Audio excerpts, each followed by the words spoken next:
Hey everybody, it's Mike from the Mike Wagner Show, powered by Sonic Web Studios, brought to you by official sponsor of the Mike Wagner Show, international warring author Mia Molson Missing, also brought to you by Illumniptical, think tank of the future. The Sweet Song is by Serena Wagner, based on the life of King David. Make sure you check it out on Amazon. Keyword Sweet Song is Serena Wagner. Also brought to you by High Time Music. Check out the latest at hightimemusic.com. We're here with a terrific gentleman who's an author, recovering alcoholic, drug addict, 11 plus years clean and sober. He works construction by day, writes by night, fascinated by spirituality and religion since adolescence, and spent 6 months in prison and homeless in Las Vegas, sober for good since 2013. He's got a great story to tell. He began a career with a love for academic literature and also regarding spirituality and religion. And he also felt led in 2019 to be writing for C.G. Jung, which has been a big influence. And the new book basically is about examining the human thirst for wholeness through alcoholism and addiction, and delves into the nature of the modern spiritual transformation, and ties the 12 steps as a myth. The book is called The Shadow of a Figure of Light, the Archetype of the Alcoholic, and the Journey to Enlightenment. Live, ladies and gentlemen, at Plus Studios in beautiful downtown Scottsdale, Arizona, the author of the book, The Shadow of a Figure of Light, the amazing Cody Peterson. Cody, good morning, good afternoon, good evening. Thanks for joining us today.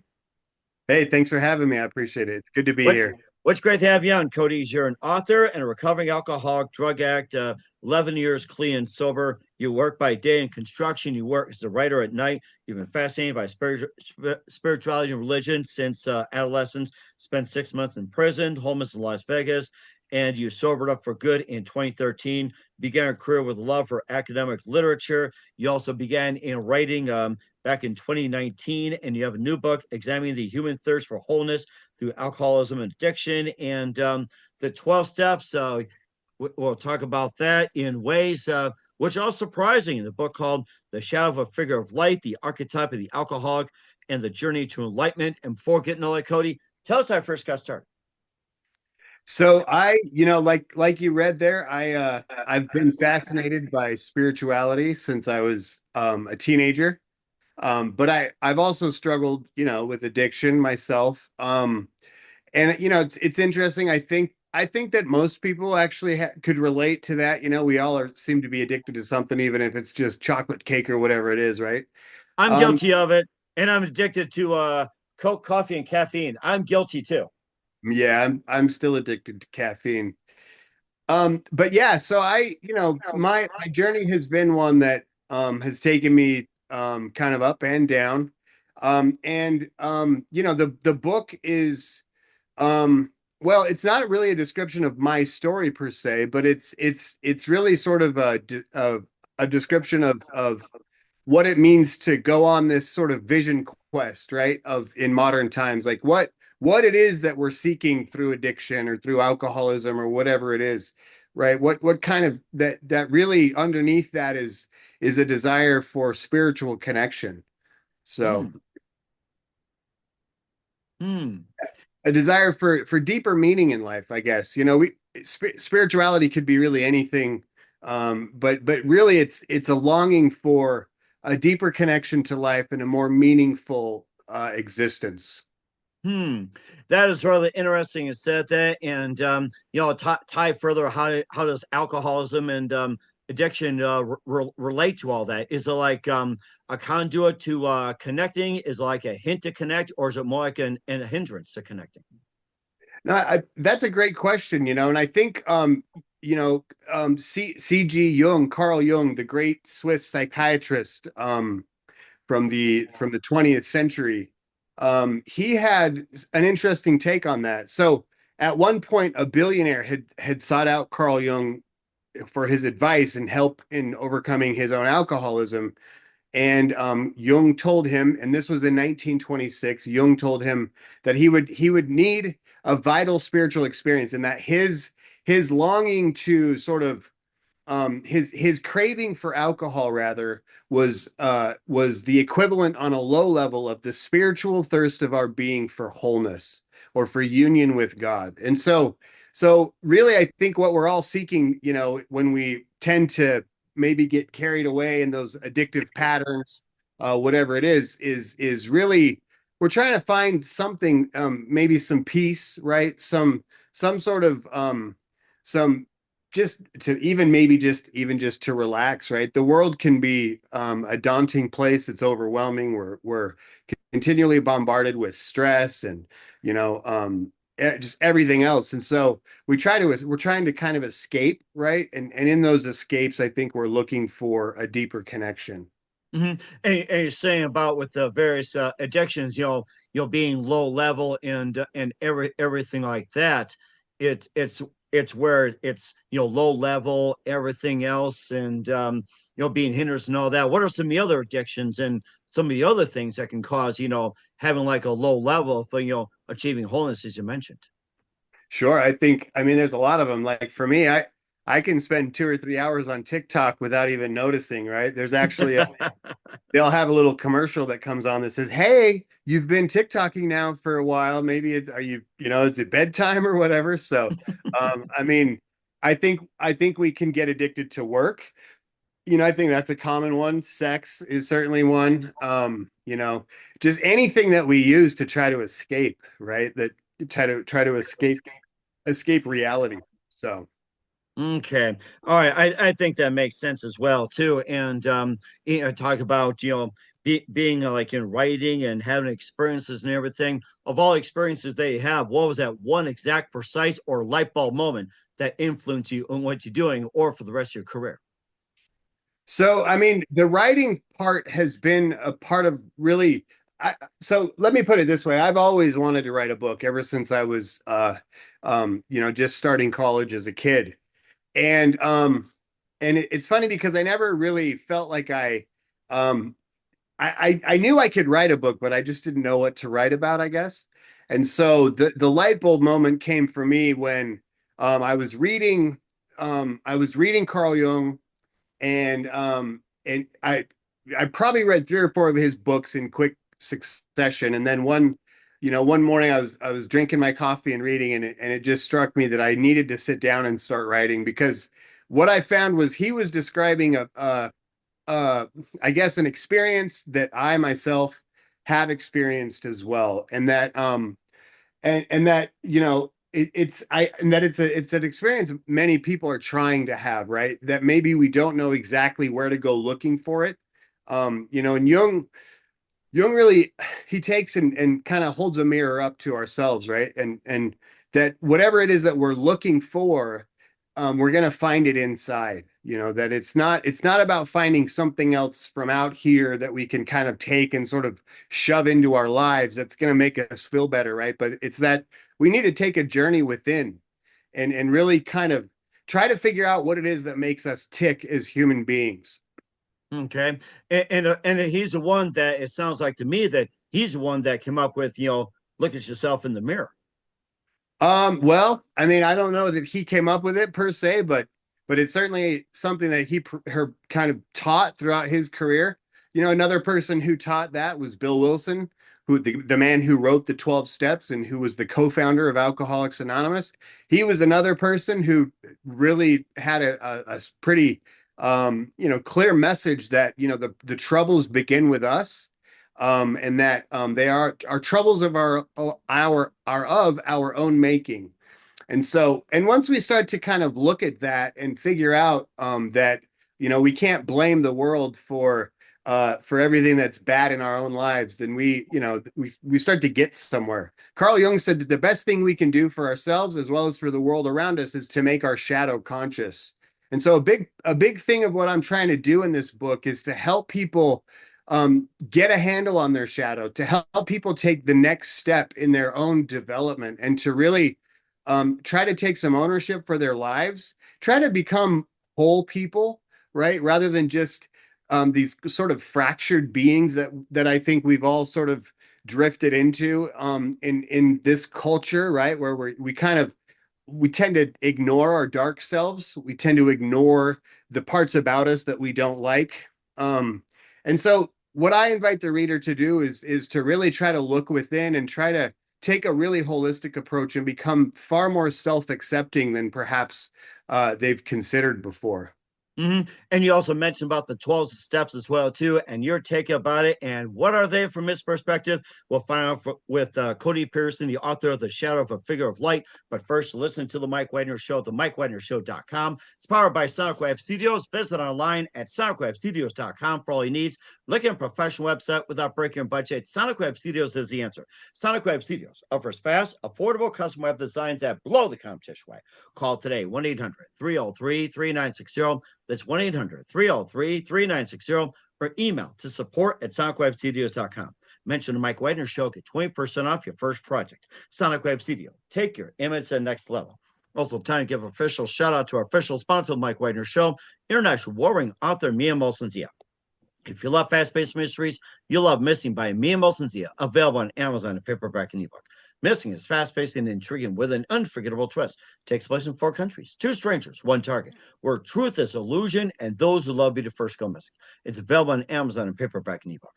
Missing by Mia Molson-Zia has garnered great reviews. And Evil Evan enjoys by Howard celebrities, including Jordan Cassidy, Forge Riley, M&Ms. So grab your copy today for Goes Missing by Mia Molson-Zia, available on Amazon. Coming soon to Amazon, Missing 2 by Mia Molson-Zia, double suspense, double the fun. Check it out on Amazon. Also brought to you by Illumnifically, think tank of the future, bringing scientists and engineers together from all over the world, creating a method to construct a renewable generator.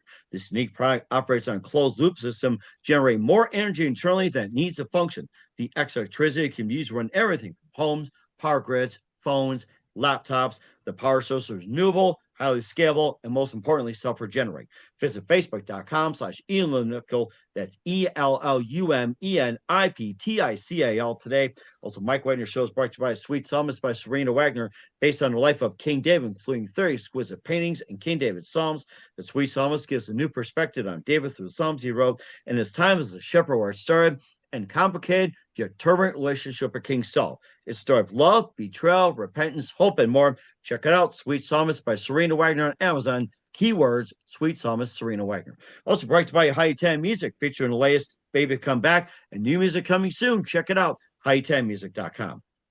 Also, check out the Mike Wagner Show at the MikeWagnerShow.com, 40 podcast platforms, 100 countries. Take us with you on any mobile device. Subscribe to us on Facebook, LinkedIn, Instagram, Twitter, TikTok, YouTube, also BitChute, Rumble, and more. And for great gift ideas, go to Amazon.com. Check out the Mike Wagner Show podcast, T-shirts, pop sockets, throw pillows, tote bags, hoodies.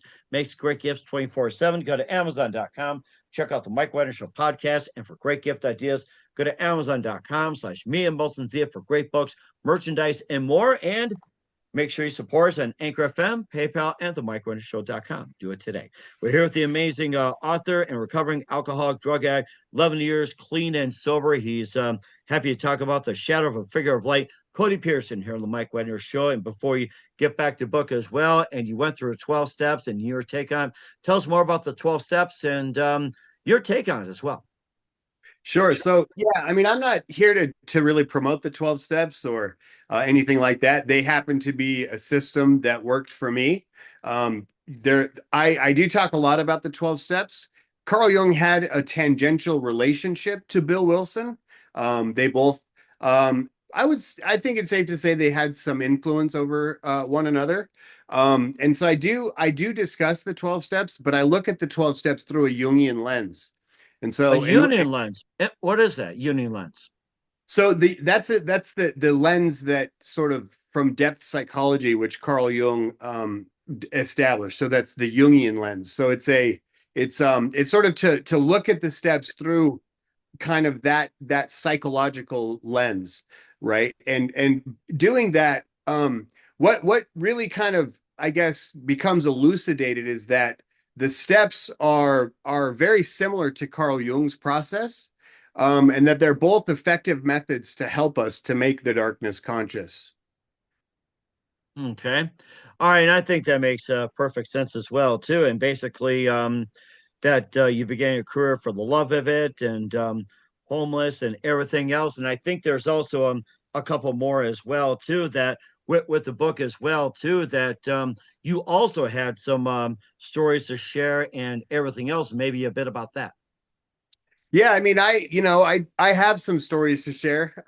They're not very exciting. They're kind of boring and sad, really. I did grow up in an alcoholic home.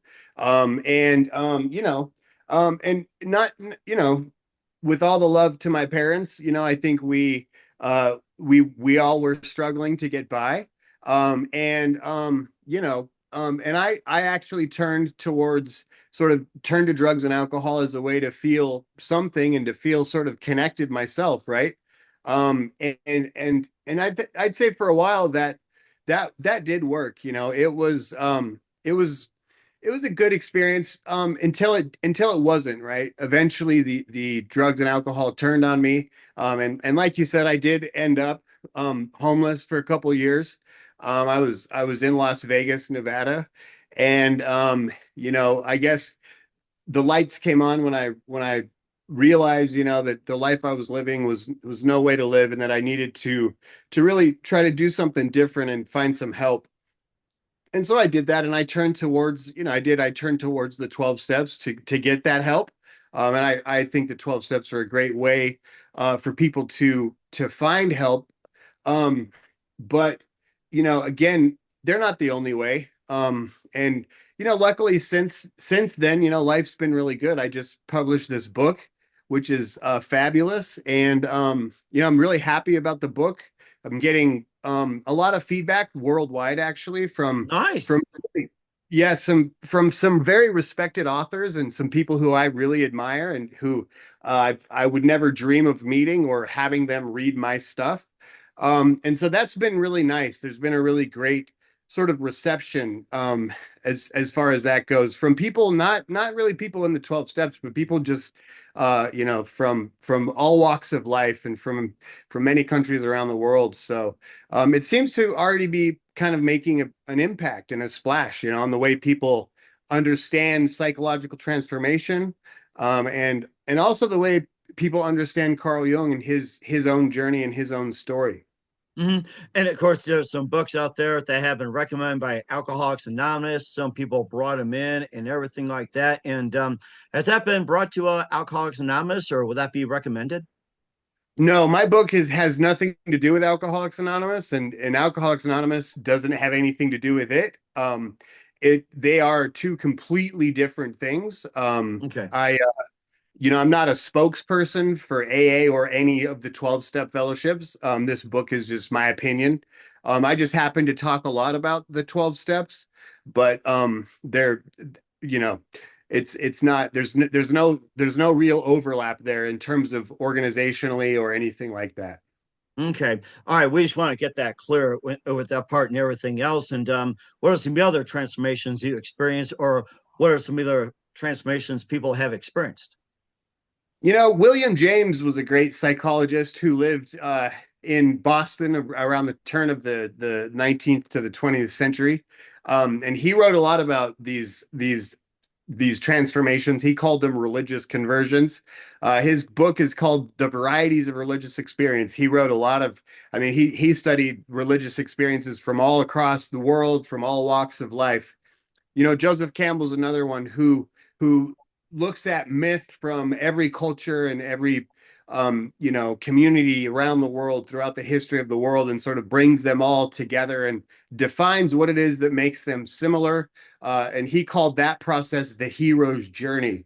So, and Hmm. and I guess what I do is I take the 12 steps and sort of dabble them into that mix of religious conversion or mythological kind of systems, and look at how the 12 steps fit in and what role the 12 steps are playing in the modern world in terms of psychological transformation, right? I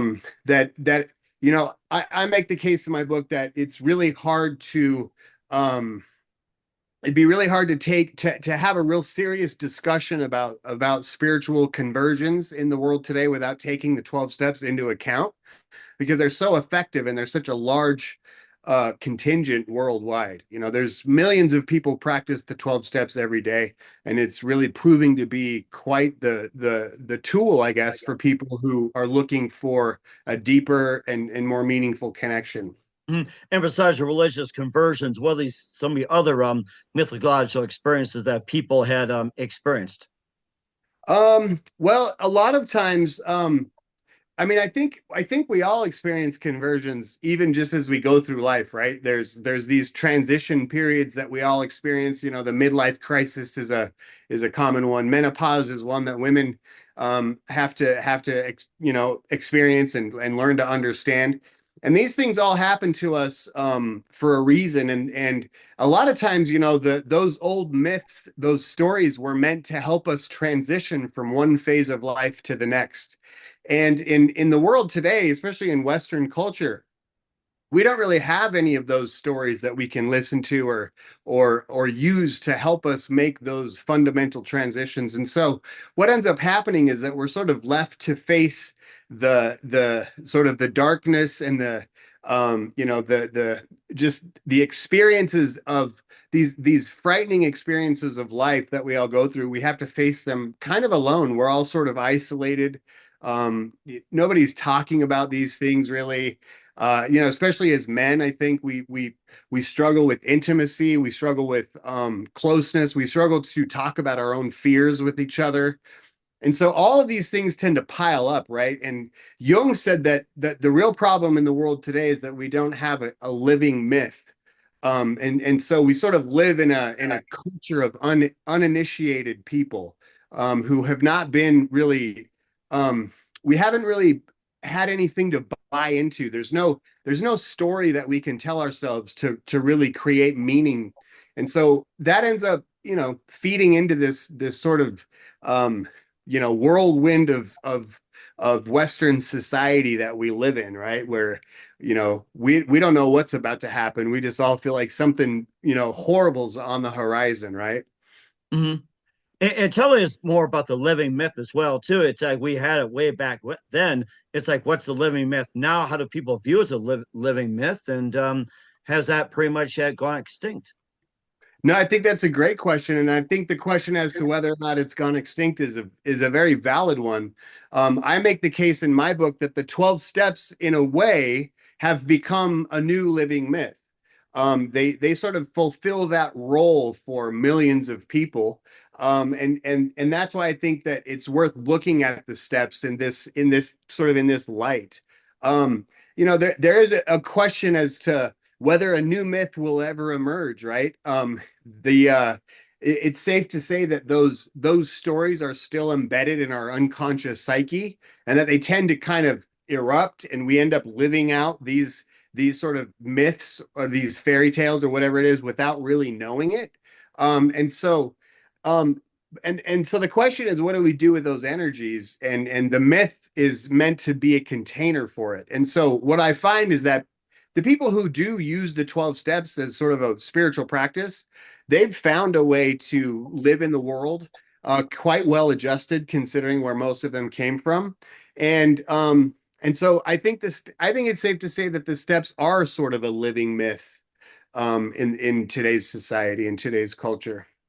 He also talked about as well too with men not being able to connect, they're having troubles and everything. I remember back in the day, it's like what, 50s, 60s, 70s, going way back. You had a group of guys that went out bowling, went out to lunch, or had a drink after work, and all of a sudden it's kind of gone and everything like that. Where do you think the genesis has pretty much gotten to the point where it's breaking apart? Do you think social media is encouraging the isolation, bringing people together? I mean, I think that's a great question. It's very interesting, the in terms of whether it's leading, making people feel more separated from each other, or whether it's bringing people together. I think that really depends on who it is, right? And what it is that you're looking for. So I know that it very often has sort of a negative impact, but it's also a great way to connect too. I've found, like, for example, here we are doing a podcast over Zoom, right? That we wouldn't have been able to do, 10 years ago. or So or or, or it get done by phone too, but there is somewhat an intimate connection, but in a sense it's not. So yeah, and I agree with you there, and I don't know whether men were more intimate in the 70s and the 80s than they are today. Something tells me that the youngsters might be a little more intimate with each other than we are. I don't know. I know, there has, so one of the authors that I really like to read is named James Hollis. He says something very interesting, that he's a therapist, and he said that, up until about 5 or 10 years ago, 90% of his clientele were women, and Oh, that wow. yeah, and that now though it's shifted, and like now it's 90% men. And most of them are aging men, right? So they're retired, and they're finding that their lives feel very meaningless. They've lived a great life. They did everything they had set out to do in terms of their career and their family and everything else, and yet they're very dissatisfied. They thought that playing golf every day would be far more meaningful than it actually is. And so it seems to be that there's a movement in the right direction, I guess, in terms of men's issues, and but I think we're still a long ways off. So And I think I'm ready for a game of golf as well, too, and I get connected. Just make something of four of it. Yeah. So yeah, right. oh, we got that right. A little bit more in the book from Cody Peterson with a shadow of a figure of light. You listen to the Mike Wagner Show at the MikeWagnerShow.com, powered by Sonicwave Studios, brought to you by our official sponsor, the Mike Wagner Show, international warring author Mia Molson's The Missing. Also brought to you by Illumniptically, think tank of the future. The Sweet Psalmist by Serena Wagner, based on the life of King David, now on Amazon. Keyword Sweet Psalmist Serena Wagner, and High Time Music. Check out the latest at hightimemusic.com. We'll be back with the author of The Shadow of a Figure of Light, Cody Peterson, after this time out. We're back with the author, Cody Peterson, of The Shadow of a Figure of Light here on the Mike Wagner Show. And just a couple of things. What do you want readers to get from the book? So I want the readers to find more self-acceptance. I want the readers to understand that their own darkness and their own struggles, that their own those things that their own. So Jung calls them compulsions. I could call them addictions. That those things serve a higher purpose, and that if somebody's struggling with depression or addiction or anything like that, it's really a calling from their higher self, and that embedded in those sort of dark aspects of the human nature are really the gift of transformation and the gift of turning things around, right? It's like a seed. The seed doesn't grow unless it's embedded in the dark, wet soil, right? And Mm-hmm. that breaks it open, and once it breaks open, it can sprout. So I think we're the same way. But we have to bring a certain level of consciousness to that, and to be aware of it, and to go into it rather than try to avoid it. Mm-hmm. And lastly, how can we help? Um, well, I wrote a book, so that's one way to help. I think you're helping, you seem to be spreading the good word. Um, you know, uh, I hope that we all can help. I've been pleasantly surprised with the sort of the associations and the friendships that I've been able to make since I published the book. So, I've been on multiple podcasts, and I do these seminars and these worldwide sort of conventions and stuff. And so it seems like there's a large group of people who are trying to help, right? And trying to make a difference. And so I think that we just have to keep trudging forward, right? Keep trudging the road of happy destiny, as Bill Wilson said. Mm-hmm. And certainly indeed. And what's your website, and where can we find your book at? I appreciate that. So my website is cody-peterson.com. It's really easy to find, cody-peterson.com. You can actually buy the book there. You can also buy it on Amazon. It's really easy to find, The Shadow of a Figure of Light. And yeah, I hope to see everyone out there on the road. Definitely will do. And we'll talk more about that with Cody Pearson, The Shadow of a Figure of Light, here on the Mike Wagner Show. Just a few more things, Cody. I'd love to have you back. What else can we expect from you 2025 and beyond? Well, I have a book brewing in my mind, but I don't know what it is yet. This one took me 5 years to write, so Oh, the wow. next one might take a while. I'm doing a lot of classes. There's been a really huge reception for me to come on these Zoom classes and seminars and speak. So I imagine that's what I'll be doing.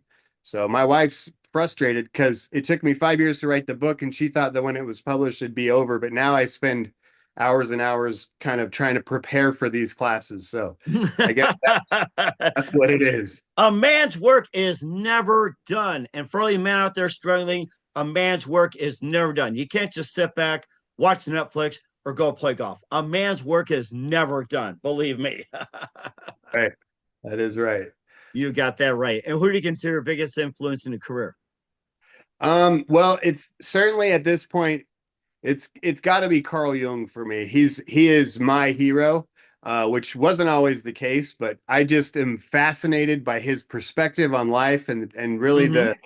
the ideas that he has written about and teach. It's changing me from the inside out, and I'm really appreciative of that. And certainly amazing as well. And what's the best advice you can give to anybody at this point? Um, to recognize that everybody else on this planet Earth is struggling the same way you are. You're not different in that. You're not unique in that. And that the best thing that I ever did for myself was learned how to ask for help and to admit that I didn't really know how to do it, you know? And I think that's a really good point as well. We're with the author, Cody Peterson, of The Shadow Figure of Light, the archetype of the alcoholic and the journey to enlightenment here on the Mike Wagner Show. Cody, a very big thank you for your time. You've been absolutely fantastic. Looking forward to having you again soon. Keep us up to date. Keep in touch. Love to have you back. Once again, what's your website? How do people contact you? Where can people purchase or check out your book? So the website is cody-peterson.com, CODY-PETERSON.com. And you can find the book on on Amazon. It's very easy to find The Shadow of a Figure of Light. All right, we'll certainly check that out. Once again, Cody, a very big thank you for your time. You've been absolutely amazing. Learned a lot. Looking forward to having you again soon. Keep us up to date. Keep in touch. We'll love to have you back. We wish you all the best. And Cody, you definitely have a great future ahead of you. All right, man. Thank you.